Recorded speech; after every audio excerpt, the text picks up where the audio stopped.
Holy shit. Holy shit. Damn, did that just happen?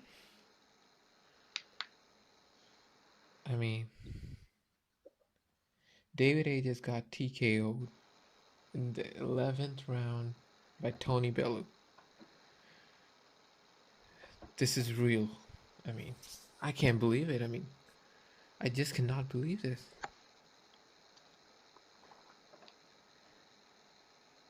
I mean, this is probably one of the biggest upset fights of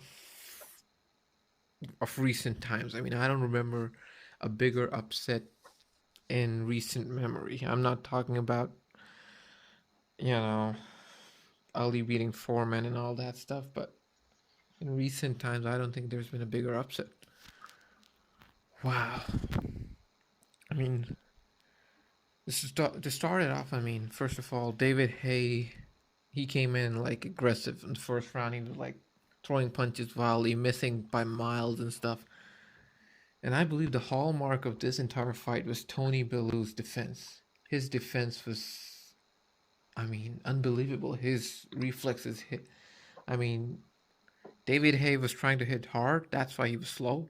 And Tony could see that from miles ahead, and he was dodging them like a pro, like probably Floyd Mayweather. I mean, well, probably not that good, but still, he was pretty awesome. I mean, but yeah, if you actually look at my last vlog, my pre-fight analysis, I actually did say that if this fight goes beyond the first 4 or 5 rounds, then Tony Bellew has a really good chance because David Haye is known to run out of steam. David Haye is just known not to last very long. He is a knockout artist. He gets his man in the first 3 rounds or 4 rounds, and then he is off. If you look at the stats, I think David Haye has only fought 122 rounds in all of his fights, which is nothing. I mean, this guy does not have a history of being a marathon runner, of carrying through to the last rounds. I mean, he cannot dig out that thing in him.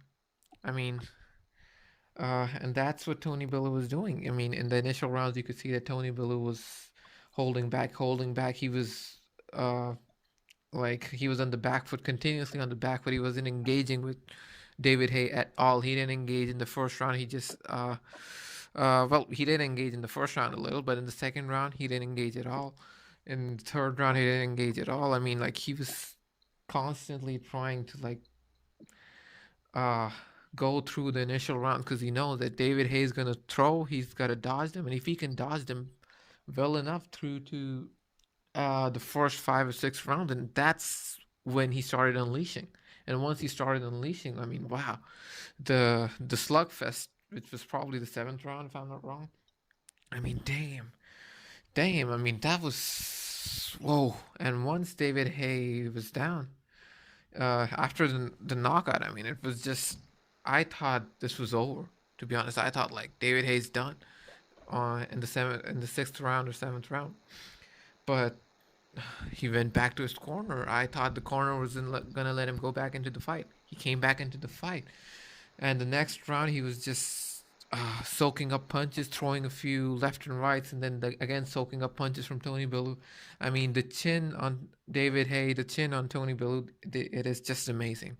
It is just out of this world. I cannot fathom how these heavyweight fighters were taking these big ass punches right onto their chin, right onto their temples, right onto their jaws, and they were like bouncing back. And wow, I mean, this was a fight worth it. I mean, this wasn't just some stupid fight that you waste your time at. This was you know money well spent. I mean, damn. I mean, and after like about 2 or 3 rounds, David Haye was back. David Haye was back to throwing punches. He was back in the fight. It wasn't as if he was just there to get beat up. I mean, in the middle, like after in the 6th, 7th round, it felt as if David Haye wasn't in the game anymore. He had these spaghetti legs at the end of the seventh round. He went back like staggering and like he was like stammering all over the ring, and he couldn't find his way back to his corner. I mean, but he came back strong. I mean, he came back fighting, and after like in the eighth round, in the ninth round, in the 10th round, David Haye. I mean, he was hitting with really good punches. He wasn't really accurate. He was out of steam, obviously, because that's what was expected of him. But I would say the most amazing thing here was Tony Bellew's defense. I mean, even in the later rounds, he was still able to defend himself from all the hooks and all the. I mean, David Hayes' punches were still strong. They still had a lot of power in them, and Tony Bellew was absorbing them. He was absorbing them good. And the worst thing for me in the entire fight was the uppercuts that David Haye was throwing. I mean, they were missing by miles. I mean, like, damn. I mean, it was as if he wasn't even. I don't know if he could see clearly or not, but apparently, I think his vision was pretty dazed after the seventh round because his hooks were just connecting. I guess randomly. He wasn't really aiming. He was just going into a flurry as much as he could and then connecting when he was able to. On the other hand, Tony Bellew was throughout the match very calculated, very. He knew uh, when to hit, where to hit, and how to hit, when to go back, when to come front, when to engage, when to disengage, when to make sure that uh, you know, David Hayes, the aggressor, when to be the aggressor himself, when to uh, put his hands up, when to go on the offense. I mean, it was a masterclass from Tony Bellew. I did not expect this from him. I'll be honest. I did not expect Tony Bellew to be this good. I mean, I mean, again, in my last vlog, I said that I think David Haye is looking past Tony Bellew. I mean, his ego is not allowing him to give Tony Bellew the proper respect that he deserves, and I think that's what happened to David Haye was just too confident in his abilities to knock him out, and that's what everyone expected because he was a cruiserweight going up to heavyweight. Everyone expected him to be sparked like just like easy money for everyone, but man, this guy has heart. This guy has soul. This guy has skill, and this guy is why boxing is such a great sport. I mean, damn. Uh, and in a few hours' time, I guess the next big fight of the weekend would be starting in New York.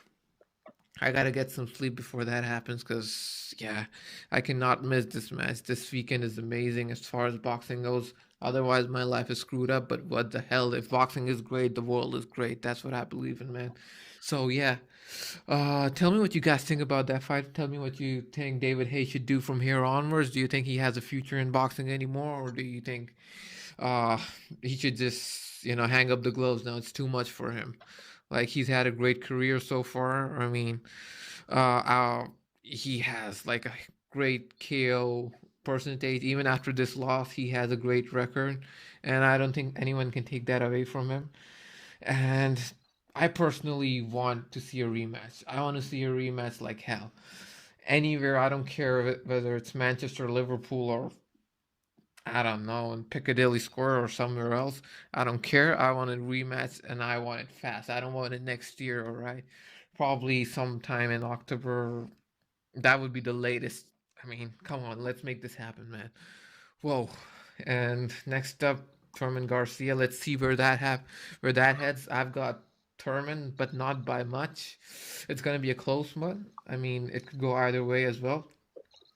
But yeah, tell me what you guys think about this fight. Tell me what your analysis is, and yeah, tell me what you guys think. Do you agree with what I've said? Like, should there be a rematch, or was this, uh, or should just David Haye just hang up his gloves? Now there's no point in fighting anymore. So yeah, subscribe to my channel, like the video, and do share your opinions in the comments below. I will reply to everyone. All right, man. I'll be back after the next fight. See ya.